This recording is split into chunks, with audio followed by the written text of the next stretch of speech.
ये कहानी है एक लड़की की जो नेशनल वॉलीबॉल प्लेयर रही है, लेकिन उसकी लाइफ में ऐसे ऐसे मोड़ आते हैं और उसकी लाइफ अगर आप देखेंगे बड़ी मुश्किलों से गुज़रती है। वो वॉलीबॉल प्लेयर होने के बावजूद भी ऐसी ऐसी लाइफ गुज़रती है उसकी कि लास्ट में वो कहाँ से कहाँ पहुँच जाती है। इंसान देखेंगे आप, उसकी लाइफ इतनी मुश्किल रहती है। आप इस कहानी को सुनेंगे और ख़ुद महसूस करेंगे। फ्रेंड्स, ये कहानी है अरुणिमा सिन्हा की, एक ऐसी लड़की जिसके पास एक टांग नहीं है, लेकिन वो एक ऐसा काम कर दिखाती है जो दुनिया में दोनों टांगों वाले नहीं कर पाते हैं। हम जैसे लोग नहीं कर पाते, आप जैसे लोग नहीं कर पाते हैं, लेकिन हमें इससे सीखना चाहिए। ये कहानी है दोस्तों अरुणिमा सिन्हा की। अरुणिमा सिन्हा का जन्म अंबेडकर नगर, लखनऊ, उत्तर प्रदेश में होता है। इनके पिता एक इंजीनियर होते हैं इंडियन आर्मी में, और इनकी माता सुपरवाइज़र होती है हेल्थ डिपार्टमेंट में। फ्रेंड्स, इनके एक बड़ा भाई होता है और इनकी एक छोटी बहन होती है। इनके पिता का देहांत जो है, जैसे ही अरुणिमा सिन्हा 3 साल की होती है, इनके पिता का देहांत हो जाता है, मर जाते हैं। यानी कि अरुणिमा सिन्हा ने अपने पिता को भी नहीं देखा होता है। अरुणिमा सिन्हा जब बड़ी हो जाती हैं, वो नेशनल लेवल वॉलीबॉल प्लेयर रहती हैं। आप जानते हैं एक नेशनल लेवल का प्लेयर बनने में कितनी मेहनत लगती है इंसान को।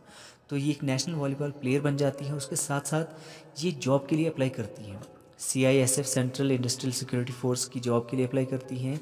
और फाइनली जो है इनको जो है वहाँ से जॉइनिंग लेटर आता है। दोस्तों, ये ट्विस्ट लाइफ का देखिए। 12 अप्रैल 2011 की बात है, जब अरुणिमा सिन्हा ट्रेन से दिल्ली की तरफ जाती हैं, अपनी CISF ज्वाइनिंग के लिए जाती हैं।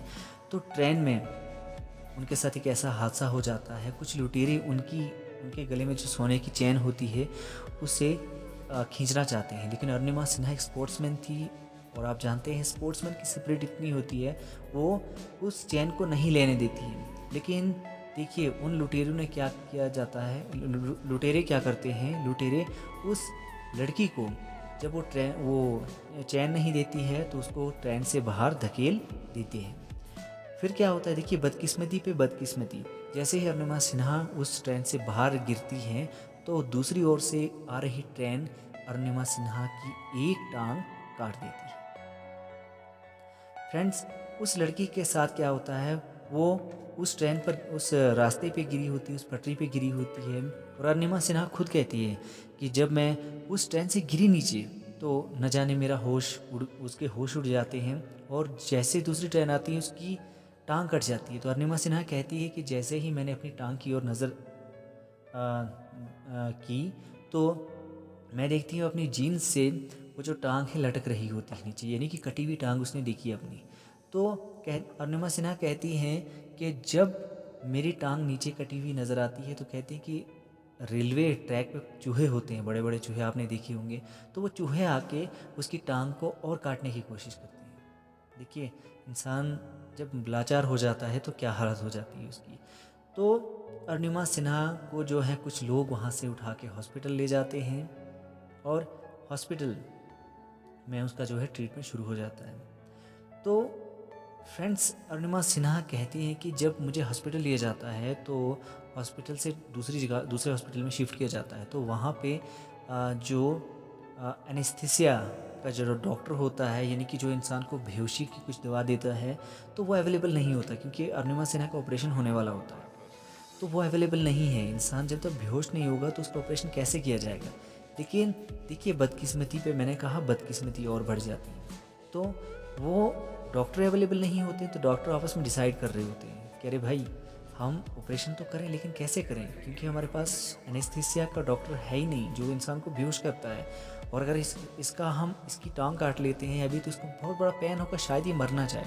तो अरुणिमा सिन्हा ये सुनती है और कहती है कि आप मेरा ऑपरेशन कीजिए, मुझे बचाइए किसी तरह से। तो जो दर्द होगा, ऐसे भी मेरी टांग जा चुकी है, तो मैं और सह लूँगी दर्द। ये अरुणिमा सिन्हा की जो है वर्डिंग होती है उस टाइम की। तो दोस्तों, अरुणिमा सिन्हा का ऑपरेशन किया जाता है बगैर एनेस्थीसिया के। कितना कितना दर्द उसने सहा होगा उस समय जब उसका ऑपरेशन किया जाता है बिना बेहोशी की दवा दिए। तो फ्रेंड्स आगे क्या होता है, अरुणिमा सिन्हा को जो है एम्स में शिफ्ट कर दिया जाता है और 4 महीने के ट्रीटमेंट के बाद उन्हें एक प्रोस्थेटिक लेग लगाई जाती है। उसके बाद इंडियन स्पोर्ट मिनिस्ट्री उन्हें 25,000 रुपया कंपनसेशन देना चाहती है, लेकिन 25,000 तो था क्या उनके आगे। तो उसके बाद इंडियन रेलवे जो है उन्हें जॉब भी ऑफ़र करती है। लेकिन देखिए आगे उनके साथ क्या होता है, वहाँ की पुलिस जब इंक्वायरी करती है तो वो कहते हैं कि ये एक सुसाइड था। सुसाइड, वो कहते हैं कि एक एक्सीडेंट नहीं बल्कि एक सुसाइड था। तो अरुणिमा सिन्हा को ये दुख होता है कि जब मेरे लाइफ के साथ इतना बड़ा हादसा हो जाता है और पुलिस उस हादसे को भी आगे झूठ बता रही है। लेकिन इलाहाबाद हाई कोर्ट जो है ऑर्डर करता है कि आप अरुणिमा सिन्हा को इस एक्सीडेंट के लिए 5 लाख रुपया दे दीजिए। देखिए दोस्तों, लाइफ में ट्विस्ट कैसे आता है, लाइफ में मोड़ कैसे आता है। अरुणिमा सिन्हा जैसे ही एम्स से निकलती हो तुरंत वो बचिंद्री पाल, जो कि भारत की पहली माउंट एवरेस्ट पे जाने वाली वुमेन थी, महिला थी, उनके साथ कांटेक्ट करती है। कहती है कि मुझे जो है अब मेरे पास कुछ नहीं रहा है, मेरी टांग जा चुकी है, मेरे पास कुछ नहीं है अब आप मुझे गाइड कीजिए कि मैं माउंट एवरेस्ट पे कैसे चढ़ूँ, दुनिया में अपना नाम कैसे कमाऊँ। ये उनके दिल में बात आती है। तो बचिंद्री पाल उन्हें जो है सपोर्ट करती है। और क्या होता है, अरुणिमा सिन्हा को अपने भाई का भी, उनके जो बड़े भाई थे उनका बहुत बड़ा सपोर्ट रहा है इस काम में। तो अरुणिमा सिन्हा उसके बाद बचिंद्री पाल मैडम से मिलने के बाद जो है काफ़ी ज़्यादा ट्रेनिंग करने के लिए कहाँ चली जाती है, नेहरू इंस्टीट्यूट ऑफ माउंटेनियरिंग में। ठीक है, वो वहाँ पे ट्रेनिंग लेती है। अरुणिमा सिन्हा कहती है कि जब मैं ट्रेनिंग करने जाती हूँ तो कहते हैं कि दूसरे तो दोनों टांगों से ट्रेनिंग कर रहे हैं, चढ़ रहे हैं, माउंटेनिंग कर रहे हैं। वहाँ पे ट्रेनिंग इंस्टीट्यूट में जो भी होती है, कितनी हार्ड ट्रेनिंग होती है। तो कहते हैं कि जब मैं अपनी उस आर्टिफिशियल टांग के साथ ट्रेनिंग कर रही होती तो कहते हैं कि मुझे इतनी ज़्यादा दर्द हो रही थी कि मुझे मतलब वो आगे का जो रास्ता है वो भी दिखाई नहीं दे रहा था, इतना ज़्यादा उन्होंने दर्द सहा होगा। दोस्तों, एक इंसान को जब टांग है ही नहीं, आर्टिफिशियल टांग लगी है तो दौड़ रहा है, तो सोचिए क्या हालत होगी उसकी। लेकिन उनके अंदर एक आग थी, उनके अंदर एक जज्बा था, उस जज्बे ने उनको रुकने नहीं दिया। तो फाइनली क्या होता है दोस्तों, इतनी ज़्यादा कठिन ट्रेनिंग करने के बाद अरुणिमा सिन्हा अपने उस फाइनल रास्ते की तरफ बढ़ जाती है, अपनी मंजिल की तरफ बढ़ जाती है, जो था उनका माउंट एवरेस्ट। दोस्तों, अरुणिमा सिन्हा ने इतनी ज़्यादा मेहनत की कि अपनी टांग होने के बावजूद, ना होने के बावजूद भी उन्होंने माउंट एवरेस्ट पे चढ़ने का फ़ैसला किया। इतनी ट्रेनिंग की, हार्ड वर्क किया, बहुत ज़्यादा मेहनत की।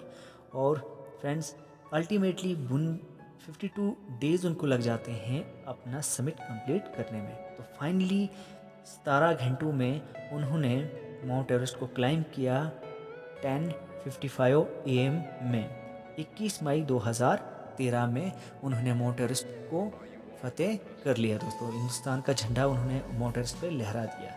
तो अरुणिमा सिन्हा की ये कहानी है। उसके बाद जैसे ही माउंट एवरेस्ट उन्होंने क्लाइंब किया दोस्तों, उनके बाद उन्होंने माउंट एवरेस्ट के बाद माउंट किलिमंजारो जो कि तंजानिया में है, माउंट एल्ब्रूस जो कि रशिया में है, Mount Kosciuszko Australia, Mount Aconcagua South America और इंडोनेशिया के माउंटेन्स को और माउंट विंसन को भी क्लाइंब किया है।